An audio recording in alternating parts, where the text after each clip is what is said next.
ബോധ്യമുള്ള പത്രോസ് ആ ബോധ്യം ആരിലേക്ക് പകർന്നു കൊടുത്തു? സ്തെഫാനോസിലേക്ക് അവൻ പകർന്നു കൊടുക്കാൻ തുടങ്ങി.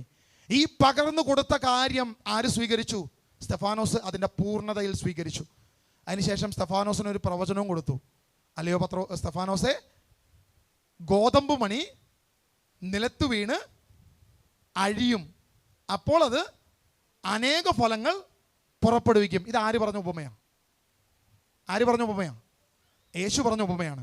പക്ഷെ യേശു ഈ ഉപമ പറഞ്ഞപ്പോൾ അതിനേക്കാളും ഒരു സ്റ്റെപ്പ് കയറി പത്രോസ് പറയുകയാണ്, സ്തെഫാനോസെ, ഗോതമ്പ് മണി നിലത്ത് വീണ് അഴിയുന്നത് പോലെ നീയും അഴിയും. നീ അഴിഞ്ഞു കഴിയുമ്പോൾ it will be flourish.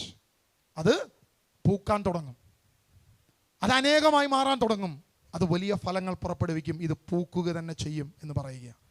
Hallelujah. നമുക്കറിയാൻ വരുത്തി പറഞ്ഞേ ഹല്ലേലൂയ, ഹല്ലേലൂയ, ഹല്ലേലൂയ.